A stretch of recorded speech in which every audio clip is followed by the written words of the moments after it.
Hello students, welcome back to this another video session. और आज के इस वीडियो में हम लोग कोई सब्जेक्ट नहीं डिस्कस करने वाले हैं। सब्जेक्ट वाइज तो वीडियोस आपको लगातार मेरे चैनल पे मिल ही रहा है, आप देख भी रहे हो। तो उसी एक्टिविटीज़ के रिलेटेड आपसे कुछ और डिस्कशन करना चाहते थे, उसीलिए मैंने सोचा कि ये अलग से आपके लिए ये वीडियो बनाया जाए। तो जैसे कि आप देख रहे हो कि एट प्रेजेंट टाइम मैं कोशिश कर रहा हूँ कि क्लास 8 से लेके जेई और नीट तक ये जो कंटिन्यूस रेंज है इस पे वीडियोस बनाया जाए। और कोशिश भी कर रहा हूँ कि फ़िज़िक्स में क्लास 8, 9 ये दोनों क्लास का तो रेगुलर वीडियोस अपलोड हो रहा है। अब अगला क्लास 10 का भी वीडियोस आएगा। तो इसमें अभी जो मैं अपलोड कर रहा हूँ वो मेनली फाउंडेशन, यानी कि ये उन बच्चों को टारगेट करते हुए उन बच्चों के लिए जो 8 से ही आईआईटी जेईई या नीट जैसे एंट्रेंस एग्जामिनेशंस को या अपना एडवांस लेवल ऑफ प्रिपरेशंस को जो बहुत डिसाइडेड है, डेडिकेटेड है कि हाँ मेरे को आगे चल के साइंस पढ़ना है, मैथ्स में जाना है या बायो साइंस की तरफ जाना है, आईआईटी ही टारगेट करना है या नीट को टारगेट करना है, उनके लिए। लेकिन ऐसे बहुत सारे बच्चे हैं जो अभी 8, 9, 10 में प्राइमरीली वो फाउंडेशन कोर्स का यूटिलिटी को नहीं समझ पाते हैं, ठीक है। तो उनके लिए 8, 9, 10 एक बेसिक स्कूल स्टडीज़ ही इम्पॉर्टेंट है। तो क्या आपको लगता है कि आप जो 8, 9, 10 में है, अगर आप मेरा चैनल देखते हैं या जब से फाउंडेशन का वीडियोज़ आने लगा है आप फाउंडेशन की वीडियोज़ भी देखते हो, और अब क्या आपको ऐसा लग रहा है कि जो आपका बेसिक कंटेंट्स है आईसीएसई बोर्ड का है या सीबीएसई बोर्ड का है, आपको लग रहा है कि उसमें भी वीडियोस आना चाहिए? अगर ऐसा है तो आप डेफिनेटली, अगर ये वीडियो देख रहे हैं तो डेफिनेटली आप अपना रिक्वायरमेंट को कमेंट बॉक्स में लिख सकते हैं कि अगर आपको स्पेशली स्कूल लेवल यानी बोर्ड लेवल के वीडियोस भी चाहिए तो आप बता सकते हैं, हम उस पर भी काम शुरू करेंगे, उसमें वीडियोज़ बनाएंगे, ठीक है। हाँ, अब सवाल है कि जो फाउंडेशन कोर्स का वीडियोस देख रहे हैं, ठीक है, अब जितना वीडियोस देख रहे हैं इसमें मैंने बहुत सारा लाइव क्लासेस, मेरा जो फाउंडेशन का बैच चलता है उसका लाइव क्लासेस से भी मैं कुछ रिकॉर्डेड कंटेंट्स अभी डाला हूँ। हालांकि वो पूरा कंटेंट नहीं है, ऑफ कोर्स वो कुछ part of the live classes है। और अलग से भी फाउंडेशन के लिए रिकॉर्डेड वीडियोज़ डालेंगे आने वाले टाइम में। तो फिलहाल जो है वो लाइव क्लासेस के ही वीडियोस जा रहे हैं। तो इसीलिए आपसे ये कहना चाहते थे कि अगर आप क्लास 8 में है, 9 में है ना, खासकर ये 2 क्लास में, क्योंकि 10th वाले बच्चे का तो इमीडिएट अभी बोर्ड एग्ज़ाम है तो वो बहुत ज़्यादा एक्सपेरिमेंट शायद नहीं करना चाहेंगे। लेकिन जो क्लास 8 में है या 9 में, उनके लिए भी तक बोर्ड एग्ज़ाम तक आने में थोड़ा सा टाइम है, तो आप टाइम को प्रॉपरली यूटिलाइज़ कर सकते हैं। आपकी स्कूल की पढ़ाई के साथ साथ आप अपने को अभी से, है ना, 11, 12 का जो, देखिए एक्चुअली ये फाउंडेशन कोर्स का रिक्वायरमेंट केस में बहुत सारा कंट्रोवर्सीज है। कुछ लोग आजकल यूट्यूब में ये भी कह रहे हैं कि भाई क्यों 8, 9, 10 वाले बच्चों को बर्बाद क्यों किया जा रहा है, उनका खेलने का समय है। तो देखो, खेलने का समय तो खेलने का है, तो ऐसा नहीं है कि अगर आप फाउंडेशन के लिए तैयारी करते हैं या उस तरह सोचते हैं तो आपको खेलना एकदम बंद कर देना चाहिए, ऐसा मैं मानता ही नहीं हूँ। हर एक लेवल पे आपका जो एक्स्ट्रा एक्टिविटीज़ है अदर देन स्टडीज़, है ना, जैसे खेलना हुआ, वो चलना चाहिए, है ना। वो एकदम ऐसा नहीं है कि एकदम किताबी कीड़ा बन जाना है, पढ़ाई पढ़ाई पढ़ाई और खेल कूद एकदम, हाँ फिज़िकल फिटनेस ख़त्म हो जाएगा। तो आप फिज़िकली फिट रहो और साथ साथ पढ़ो, तो क्या होगा, ये जो फिज़िकल फिटनेस है ये आपको मेंटल जो वर्कलोड है उसको बैलेंस करने में आपको बैकअप देगा, सपोर्ट देगा। उसका एनर्जी बहुत काम का चीज़ होता है जब आप फिज़िकली एक्टिव रहते हो। इसीलिए आप खेल कूद करो। ये मत सोचो कि हम लोग फाउंडेशन कोर्स के बारे में बात करें, मतलब हम लोग चाहते ही नहीं है कि आपका खेल कूद और पढ़ाई के अलावा दूसरा कोई लाइफ रहे, ऐसा बिल्कुल नहीं है। फाउंडेशन कोर्स का कुछ और मतलब नहीं है। फाउंडेशन कोर्स का मतलब है कि आप अपना 8, 9, 10 का पढ़ाई को जैसा है वैसे ही चालू रख के आप थोड़ा सा सिस्टमैटिक और एक डिसिप्लिन्ड मैनर पे, है ना, ट्रेंड टीचर्स, एक्सपर्ट टीचर्स के साथ आप जुड़ के अपना जो पढ़ाई है उसको थोड़ा सा आगे लेके जा सकते हो। जो चीज़ पढ़ रहे हो उसको और ज़्यादा डिटेल में पढ़ सकते हो। जो चीज़ पढ़ रहे हो उसको और ज़्यादा उसमें वेरिएशंस ला सकते हो, डेप्थ ला सकते हो, ठीक है। तो नॉर्मल स्कूल की पढ़ाई में आपका जो स्कूल बुक है या जो उस पे जिस तरह से सवाल पूछा जाता है उसमें है कि आपको उतना डेप्थ तक जाके आर्गूमेंट करने का ज़रूरत ही नहीं पड़ता है ना। तो इसलिए आप भी उसमें उस टॉपिक पे, उस सब्जेक्ट पे उतना सोचना पसंद भी नहीं करते और ना कोशिश करते हैं। तो आपका जो हैबिट है वो एक जनरल पढ़ाई को लेके ही मतलब सेटिस्फाई हो जाते हैं, जबकि आपके पास स्कोप है ना, समय भी है 8, 9, 10 में, और खासकर 8 और 9 में आपके पास स्कोप भी है, आप उसको यूटिलाइज कर सकते हैं अगर आप समझते हो। ये उन बच्चों के लिए, ऐसा नहीं है कि ये जो बच्चे अपना बेसिक कोर्स को ही दिन भर लग के नहीं ख़त्म कर पा रहे हैं उनको भी ज़बरदस्ती फाउंडेशन कोर्स पढ़ना है, ऐसा मैं नहीं मानता हूँ। फाउंडेशन कोर्स वही बच्चे पढ़े जिनको लग रहा है कि वो अपना बेसिक स्कूल का पढ़ाई जो है उसके बाद उसके पास समय है, उतना पढ़ने के बाद रेगुलर स्कूल का क्लासेस, उसके रिलेटेड जो होमवर्क है उसको करने के बाद आपके पास टाइम है, आप में वो एनर्जी है कि आप उसको और ज़्यादा डिटेल डेप्थ में पढ़ना चाहते हैं और वेरिएशन जानना चाहते हैं, तो तब आपके लिए फाउंडेशन कोर्स है। तो इसलिए ये कहीं कंफ्यूज होने वाला बात नहीं है और न ही इस तरह का कोई मिसगाइडिंग बात मैं नहीं समझता हूँ कि कोई भी फैकल्टी या कोई भी इंस्टीट्यूट कर रहा है। पहला बात कि मैं ये कहना चाहता हूँ कि अगर आप वाकई सीरियस हैं फाउंडेशन कोर्स रिलेटेड एक्टिविटीज़ को लेके और 8 या 9 से ही आप खुद को और आगे लेके जाना चाहते हैं, आपका जो सब्जेक्ट नॉलेज है in physics, in maths, in chemistry और इन बायोलॉजी, तो आप हमारा लाइव ऑनलाइन कोर्स के बारे में सोच सकते हो। लाइव ऑनलाइन कोर्स में हम लोग एक तो full HD video live classes देते हैं और वो क्लासेस आपका बैकएंड में आपके पास रिकॉर्ड होके रह जाता है, आप उसको फिर दोबारा इन नंबर ऑफ टाइम्स रिवाइज कर सकते हो जब भी चाहो, ठीक है। तो दैट्स द एडवांटेज, आप लाइव क्लास करते हो और वो लाइव क्लास रिकॉर्ड भी हो जाता है आपके पास, पहला। दूसरा है कि हम लोग हर क्लास पर बहुत ज़्यादा फोकस करते हैं कि आपको कैसे आपका डेवलपमेंट हो, यानी कि बेसिक चीज़ को कितना डिफरेंट वे में आपको समझाया जा सकता है, उस पर कितना ज़्यादा वेरिएशन और प्रैक्टिस कराया जा सकता है in terms of theoretical question discussion, in terms of numerical problem solving, है ना, ताकि आपको स्कूल लेवल से ही ये समझ में आए कि आपको बुक का जो बेसिक कंटेंट है उसको कैसे पढ़ना चाहिए, ताकि आप वैराइटीज़ ऑफ क्वेश्चंस को आंसर करने के लिए खुद को तैयार कर रख सके। तीसरा है कि जैसे जैसे हम लोग पढ़ाते हैं, प्रैक्टिस कराते हैं, आप घर में भी उसी तरह का प्रैक्टिस कर सको।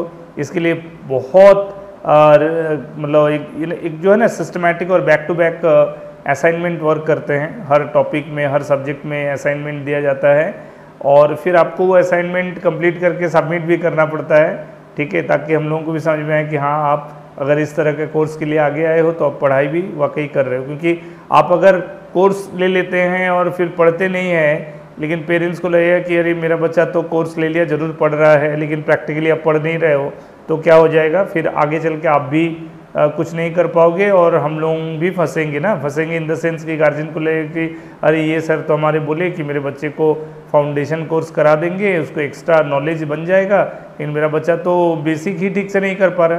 तो जहाँ तक हम लोगों के साथ आपको कोऑपरेट करना है, आप कोऑपरेट इसलिए नहीं कर रहे हैं कि आप हमारे लिए नहीं कर रहे हैं, आप अपने लिए कर रहे हैं, अपने को इम्प्रूव करने के लिए, है ना। हम आपको इम्प्रूव कराने के लिए सपोर्ट सिस्टम है, ठीक है। तो आप असाइनमेंट पूरा कीजिए, सबमिट कीजिए, जहाँ आपका असाइनमेंट जितना नहीं बनता है उसको फिर डाउट क्लास के थ्रू डिस्कस किया जाता है। हर टॉपिक के बाद सब्जेक्ट वाइज टेस्ट होता है, आपको इमीडिएट ऑनलाइन टेस्ट होता है, फीडबैक मिलता है।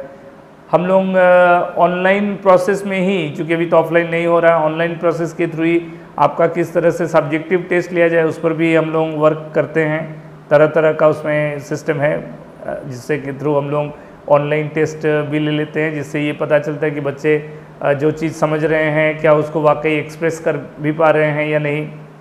तो इस तरह से टेस्ट का प्रोसेस है। तो कहने का मतलब है कि आपको काफ़ी ज़्यादा अच्छा। दूसरी बात है कि हम लोग जो फाउंडेशन में पढ़ाते हैं उसमें ऐसा भी नहीं है कि आपको बहुत ज़्यादा सिलेबस का बर्डन्स दे देते हैं कि आपको तो बेसिक चैप्टर्स इतना है, हमारे लिए आपको और एडिशनल इतना चैप्टर्स पढ़ना पड़ेगा, ऐसा कुछ नहीं है। बहुत कंफर्टेबल है, आप आराम से पढ़ सकते हैं। आपको कहीं पता भी नहीं चलेगा कि आप अपने बेसिक सिलेबस के अलावा और बहुत सारा एड ऑन चीज़ भी सीख लिए हैं, जो कि आपका स्कूल परफॉर्मेंस को भी और आगे ले जाने में डेफिनेटली हेल्पफुल होगा। तो इस तरह से एक टोटल प्रोग्राम हम लोगों ने डिज़ाइन कर रखा है और उस पर काम बहुत ही तेज़ी के साथ, बहुत ही इंटीग्रेटेड अप्रोच के साथ ऑलरेडी लाइव क्लासेस चल रहा है। इसमें हम लोग और भी कुछ कोर्सेज लाने का सोच रहे हैं, जैसे वीडियो लेक्चर कोर्स, ठीक है ना। अब मान लो जिनके पास हमारा ऑनलाइन पे ऐसे भी हुआ है कि कई बच्चे ऑनलाइन लाइव क्लास ज्वाइन करना चाह रहे हैं, लेकिन उनके साथ हमारा टाइमिंग शेड्यूल नहीं बन पा रहा, तो फिर वो बच्चे क्या करें, ठीक है। वो ऐसा तो नहीं है कि ज्वाइन कर जाए लेकिन वो लाइव क्लास नहीं आ सके। हाँ, उनके लिए भी ऑप्शन है कि आप उस क्लास को रिकॉर्डेड देख सकते हैं और फिर बाद में डाउट क्लियर कर सकते हैं। लेकिन एक आध क्लास आपका मिस हो जाए, आप रिकॉर्डेड लेक्चर्स को देख लो। रिकॉर्डेड लेक्चर्स एडिड है, ठीक है। हाँ, कुछ बच्चे ऐसे हैं कि बहुत मेहनती है कि ठीक है सर मेरे को रिकॉर्डेड लेक्चर से ही सीख लेना है, तो आप आ सकते हो, वो फैसिलिटीज़ भी है।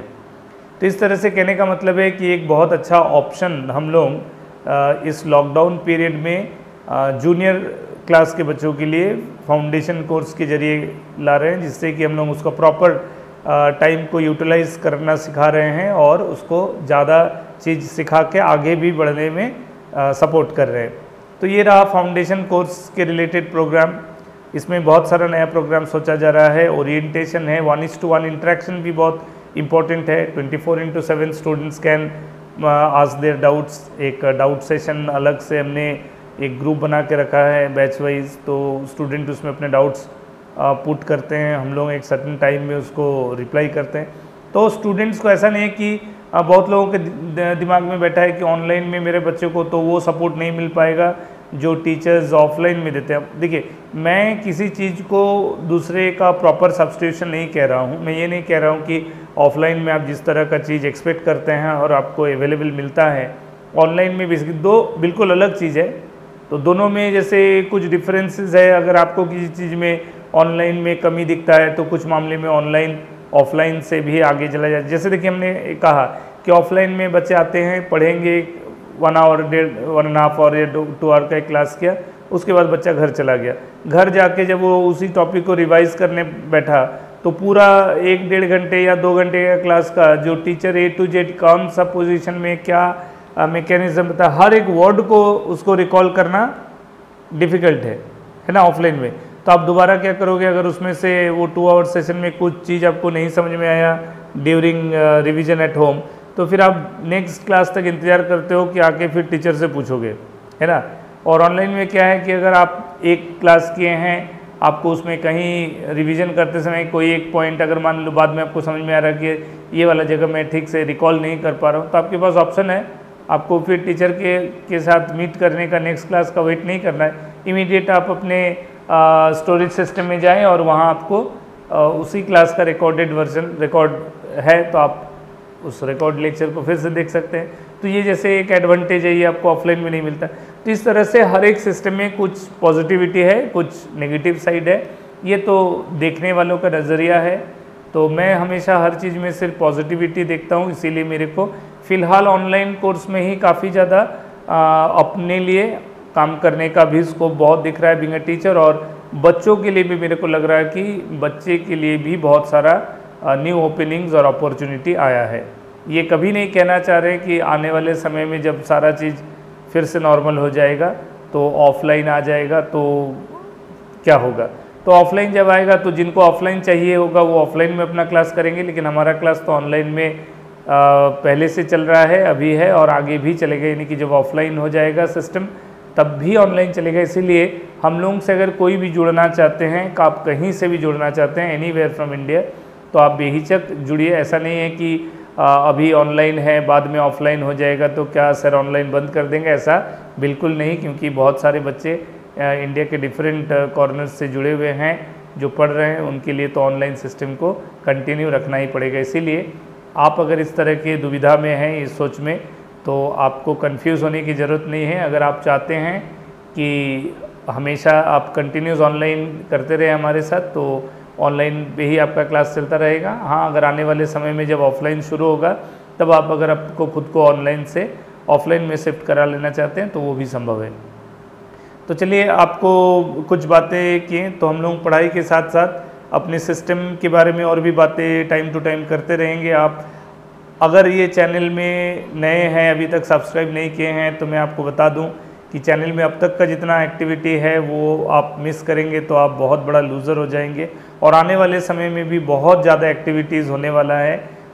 आप अगर एक भी वीडियो, एक भी कंटेंट, एक भी इंफॉर्मेटिव सेशंस अगर मिस नहीं करना चाहते तो डेफिनेटली इस चैनल को सब्सक्राइब कर लीजिए, वीडियो को लाइक कीजिए, दूसरों को रेकमेंड कीजिए, शेयर कीजिए, और सभी को आगे बढ़ने में आपका जो सहयोग हो सकता है कि इस इन्फॉर्मेशन को और दूसरे बच्चों तक, दूसरे लोगों तक, दूसरे पेरेंट्स तक पहुंचाने में मदद कीजिए।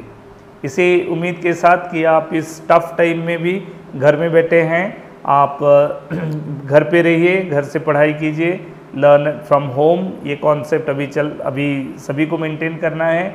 मैं घर से आपको पढ़ा रहा हूँ, आप घर बैठ के पढ़ रहे हैं, तो दोनों टीचर और स्टूडेंट दोनों अपने अपने घर में बैठे हैं, लेकिन ये डिजिटल इंडिया का कमाल है कि हम लोग एक दूसरे से विदाउट हेजिटेशन और एक सोशल मीडिया प्लेटफॉर्म के ज़रिए हम लोग हमेशा जुड़ पा रहे हैं। ये बहुत बड़ा अचीवमेंट है सभी के लिए। अगर कहीं हम लोग इस पेंडेमिक में कुछ चीज़ खोए हैं तो डेफिनेटली बहुत सारा चीज़ पाए भी हैं, तो इसीलिए हम लोगों को उदास नहीं होना है ना, और आने वाले अच्छे समय के लिए फिर से इंतज़ार करना है पॉजिटिविटी के साथ। प्रेजेंट सिचुएशन को बहुत ही सीरियस लेना है, डरना नहीं है, लेकिन अपना करेज और एंथुजियाज्म बनाए रखना है। आने वाले पॉजिटिव समय के लिए इंतज़ार करना है, हड़बड़ाना नहीं है, घबराना नहीं है। नेगेटिविटी से खुद को और अपने आसपास के सोसाइटी को दूर रखना है, और हमेशा सिर्फ पॉजिटिविटी पे रहना है और पॉजिटिविटी फैलाना है। Okay, thank you.